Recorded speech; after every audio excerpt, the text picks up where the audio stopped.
I was born and raised in a broken household, which resulted in me living in a foster home during my teenage years. Today I'm 20 years old and I live in a student dorm. I am studying and I have a job. I would say I am happy, but I still have a long way to go. Today I will tell you my story, not because I want empathy, but more because I want to help people heal. People realize that everything is possible. Maybe you go through something similar. Maybe you can learn from this video. I will give you everything I did. At least I will try to. And I will tell you my advices. Maybe it will help you take another perspective. So my parents were born and raised in a war zone. Basically, the only thing they knew was war. And then they both went to Switzerland. And I was born and raised in Switzerland and lived my whole life in Switzerland. The thing is, when you don't treat trauma, you basically give the trauma to your kids. Exactly. So a lot of untreated trauma were given to me. Always being paranoid of not knowing if I will be able to live tomorrow, or not being enough, the feeling of not being enough. This is a trauma that was given to me from a young age. My parents were together for 5 years and then they separated because my father was a bad husband. He was never a bad father, but he was a bad husband, which resulted in my mother divorcing him, which was back then a crazy thing to do because we are Kurdish originally, and in the Kurdish culture you don't divorce usually.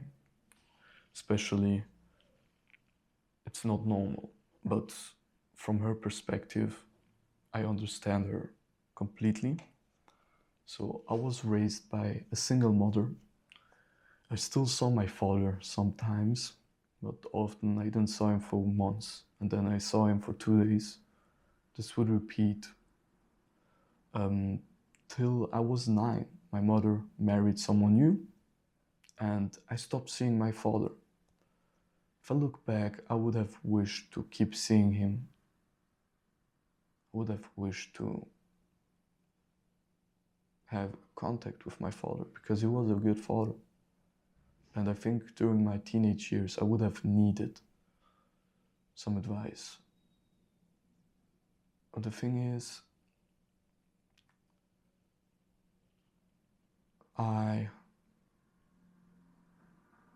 my mother put an ultimatum on me. She told me if you see your father, you would no longer be part of the family. So she was pregnant with my younger brother, half brother.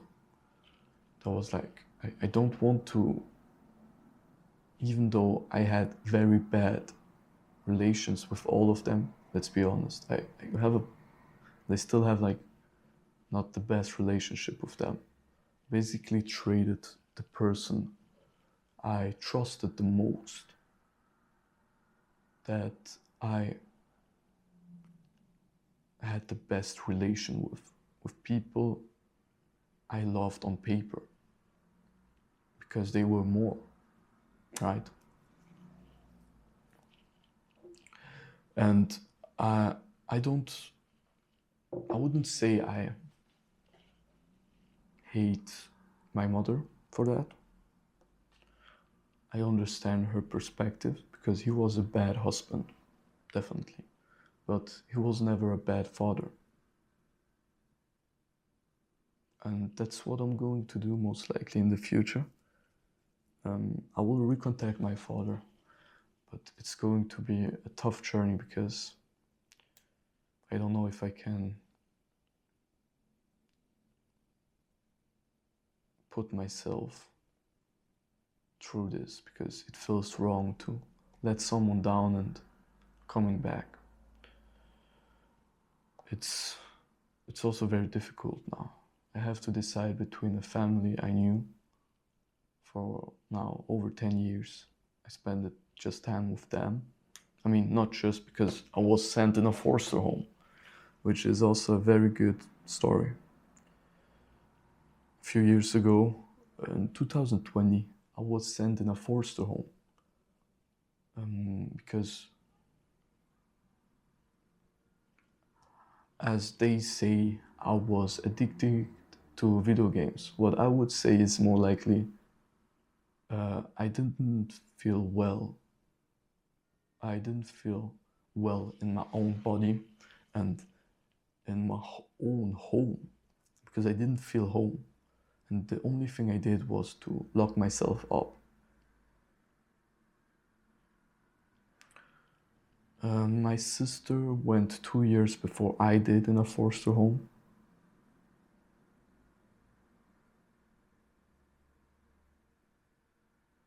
Which resulted in me losing contact with my sister. We never had a great relationship during that time because we were teenagers. It's as simple as that.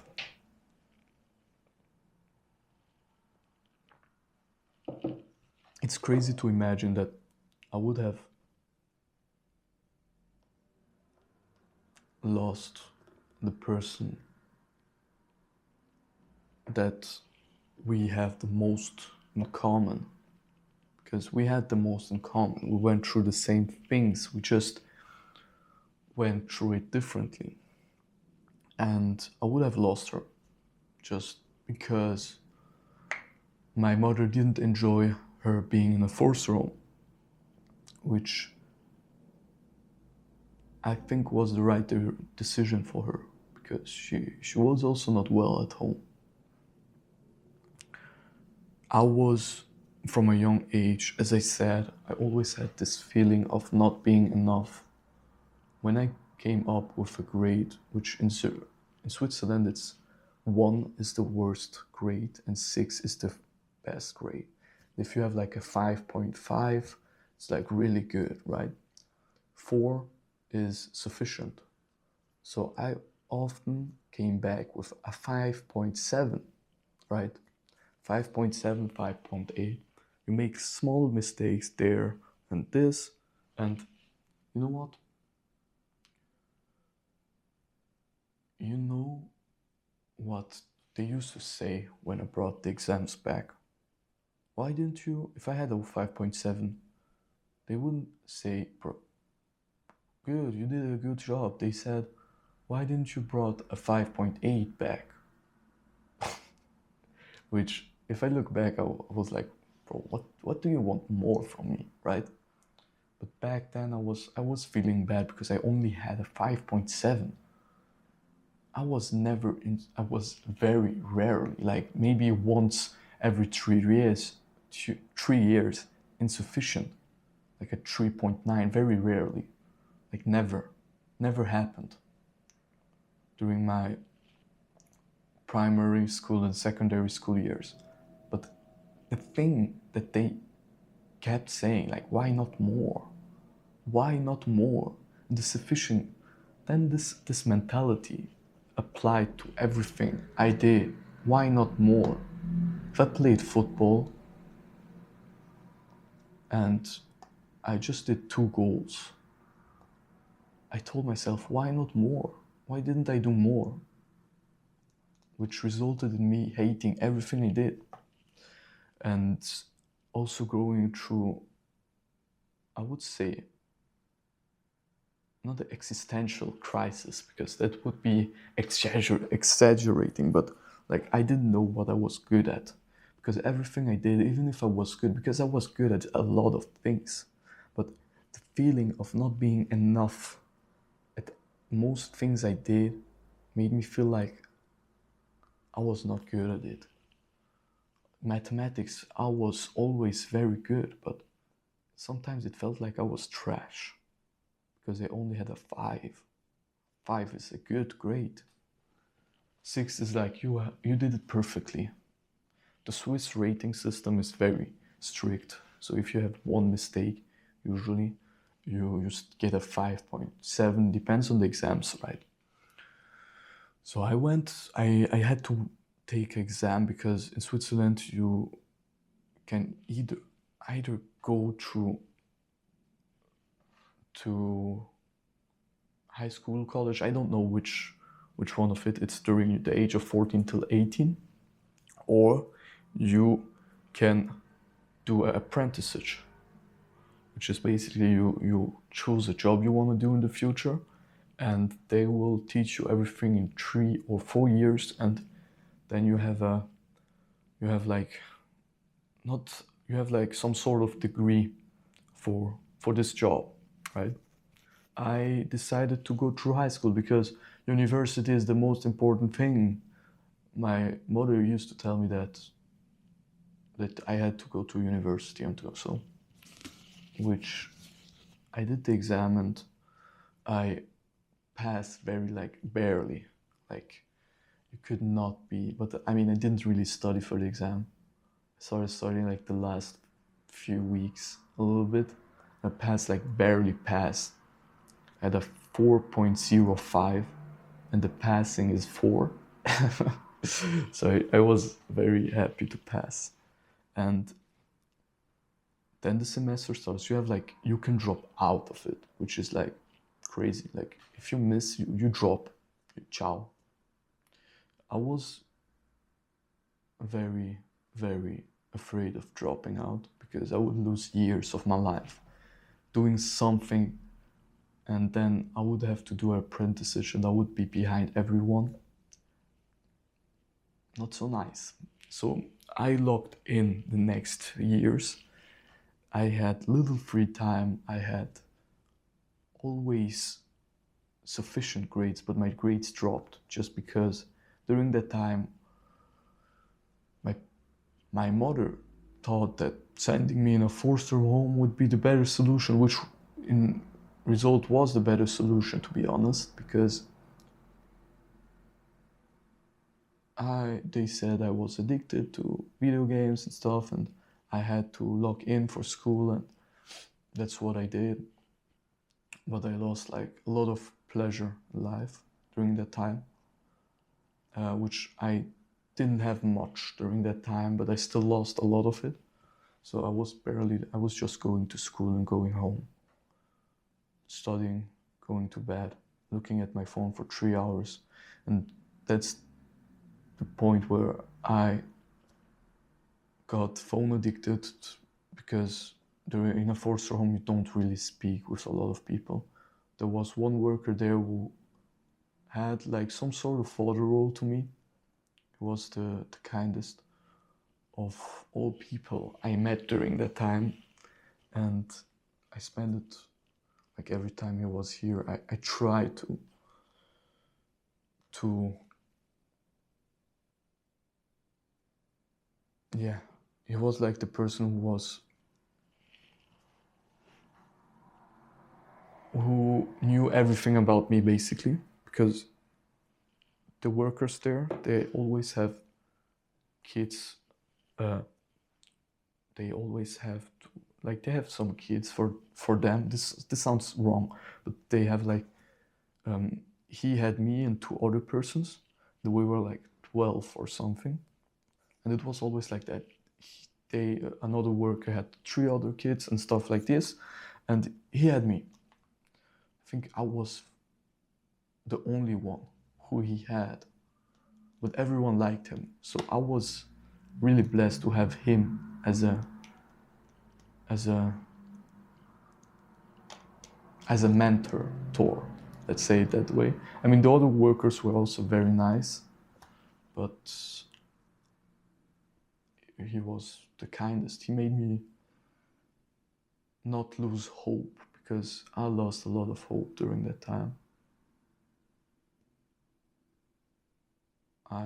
I wanted to, yeah, I don't know. It's weird to speak about it because I don't really speak about it. So after that, I changed foster homes because this was more like a crisis foster home when they don't really have a place where to put you. You stay 3 months there, and usually after the 3 months they find a place for you. They found a place for me, and I had the choice to either go home or go somewhere else. Decided to go somewhere else, and I passed the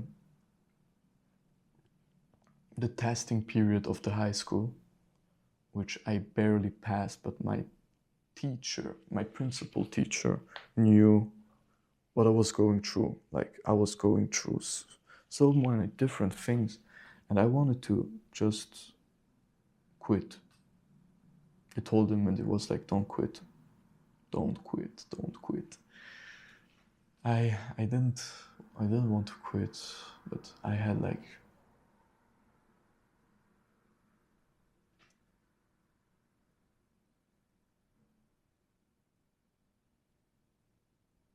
yeah, it's difficult to quit. So I was sent in another foster home. It's more like a home for teenagers who don't have good relations with their parents, which is basically the definition of a foster home, or for people who don't live with their parents, don't have parents. Yeah, I was sent there, and nice thing, they had like, the better you get, the more you have freedom, and at the end you can live alone. That's another place, and I was like, I need to live alone. I was 15, and I locked in completely. I improved everything I could. I was become better at cooking, cleaning, organizing myself, everything. And I managed to go through this during school, high school, which is like, in Switzerland is, I think, like one of the hardest high schools. And I was also like in mathematics and science, in the science profile. I am just good in mathematics. When science starts to kick in, I get so bad. And like the first semester, it was the testing period. I passed it. The second period, and like you have like two chances. If you once miss, and the second time you have to go 1 year down. And if you miss again a year, you drop out. The first semester, after the testing period, I failed. I failed like brutally. After that, I passed everything, and there was one semester before the last year. The last year is not counted as a semester, it's counted as a year for your grades and stuff. And I had the last semester, every first grades I got were insufficient. And I was like such in a bad situation. I was like, damn, I don't want to repeat that year because it was the worst year. Emotionally, spiritually, everything was disgusting. I still managed to go through it. I was like, the academical comeback I will do on this year will be crazy.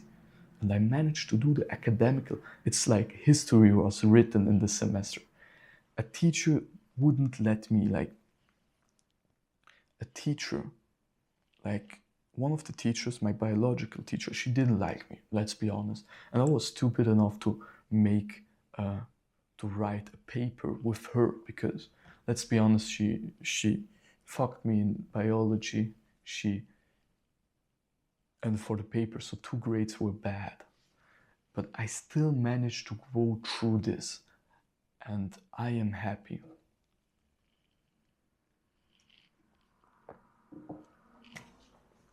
But let's be honest, I had like a lot of support from my math teacher, from my French and English. Oh, my English teacher is such a lovely person. When I arrived at high school, I was not able to speak English because For me, English was like, I'm not speaking English, but the more and more I improved, like I was not bad anymore at speaking in English. I was getting better. And it's crazy to think about it. I was getting better at speaking in English. And now I'm better than some of my friends who were better back then, who grew up in English. They grew up speaking English and they are worse than me in English, which is like, for me, it's like an accomplishment. I still make a lot of mistakes with verbs and pronouns and stuff. Pronouns. And yeah, you get me. But yeah, I went through this alone. I was completely locked in. Sorry, I spoke a lot about school because it was like most of my life during that time. I was going through a lot and I was a lot of time alone because at some point I managed to get like my own apartment because it was so good that I wanted to live alone. Yeah, I managed to live alone and my apartment was right next to school. I wish I could go back and undo some things or do things I didn't have the balls to. I would wish to go back sometimes, but today I'm just like admiring how I was. Because basically what I did was, wow. I can only say chapeau. Like, hats off. You did a good job, man. And I still doubt myself today. I still doubt myself. I still don't know how I should act in front of people. I cannot, I never had a girlfriend. I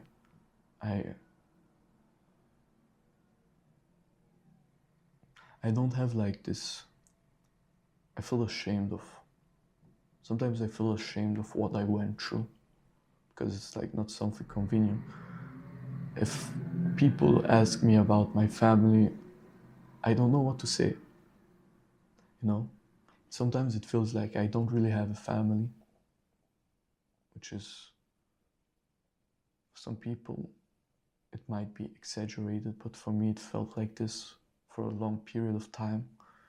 Even before I was in a foster home, it felt like I had no family.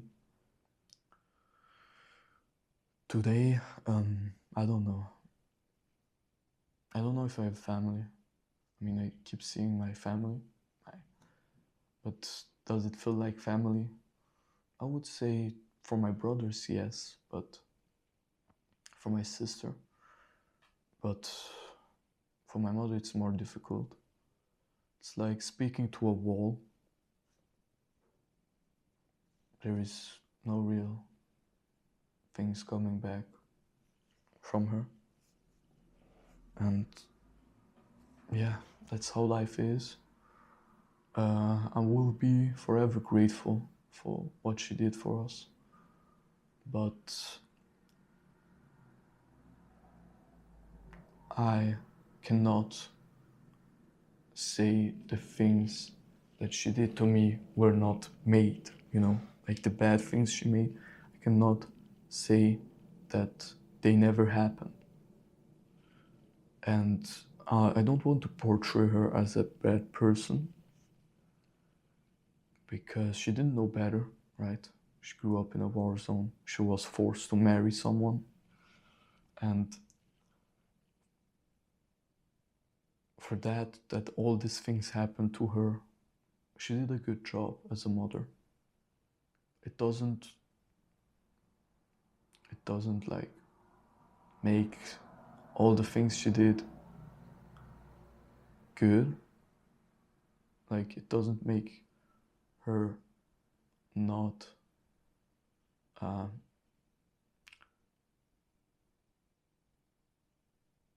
doesn't like apologize what she did, you know. I don't know how to say it. My English level stops at this point. It's a rough time. Now the only thing I have really for me is YouTube. I lost a lot of friends during that period because I wanted to be alone. I didn't want to be completely alone, but I wanted to be in peace. And I got my peace when I was alone.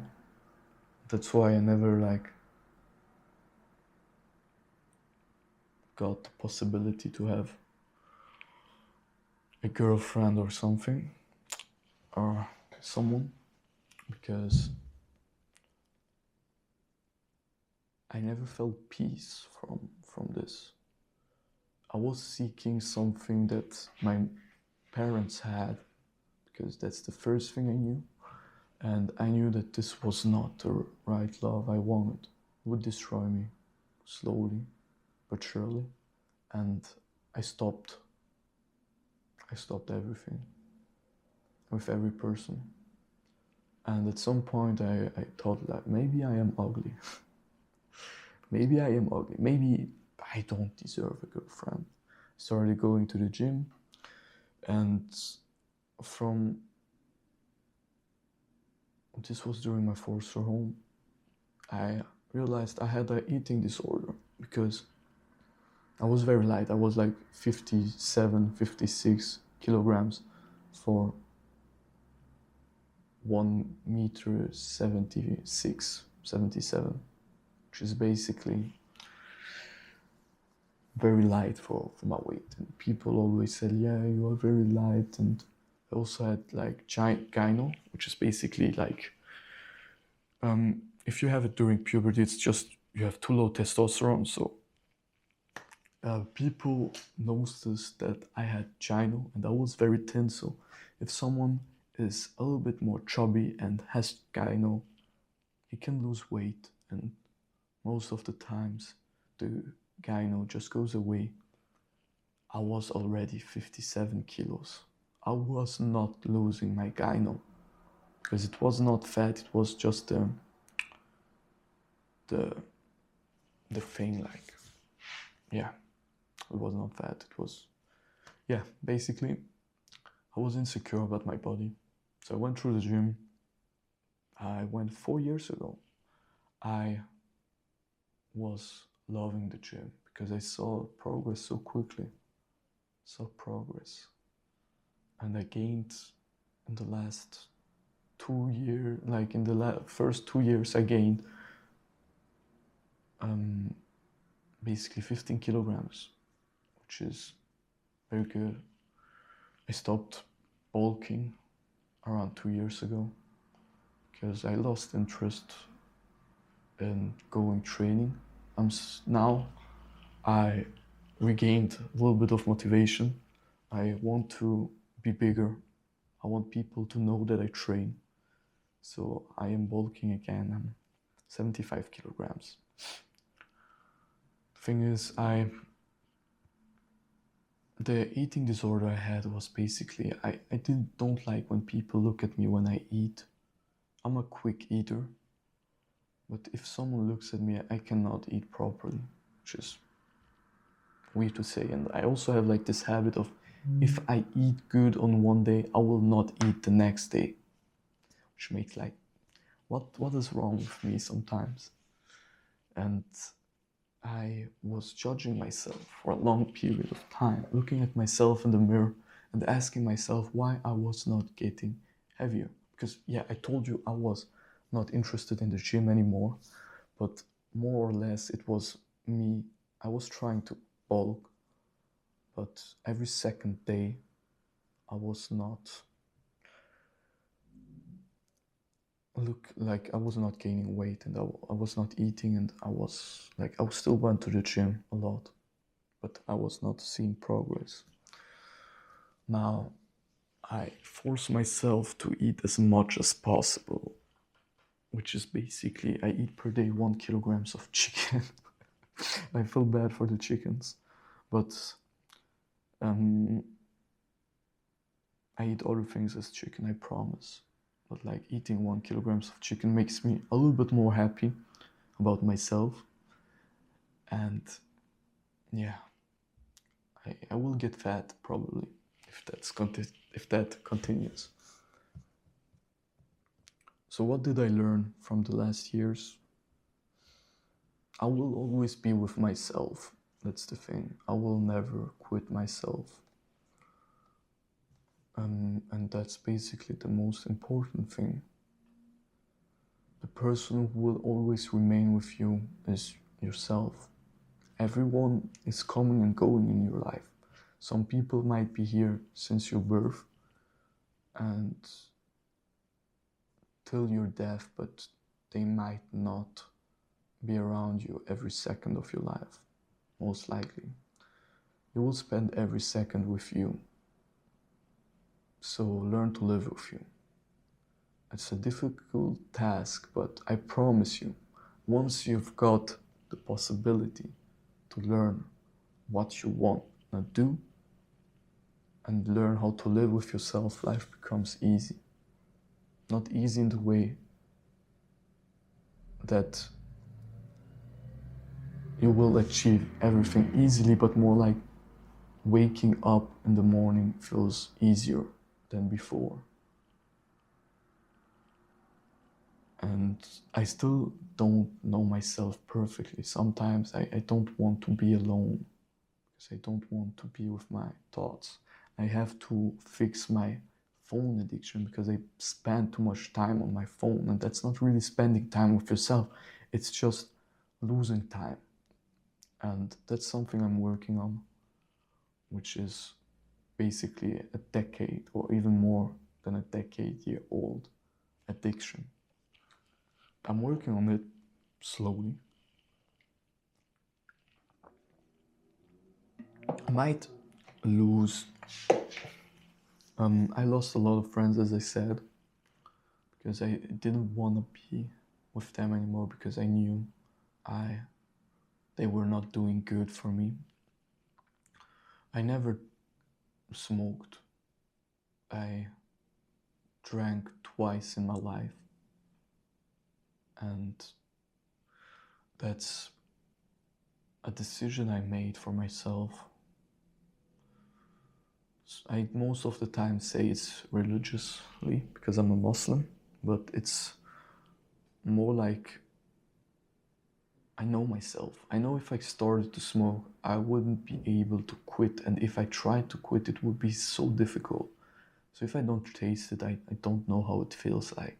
The same with drinking. I drank twice in my life, and I was like, I'm not touching this shit again. That's how I work.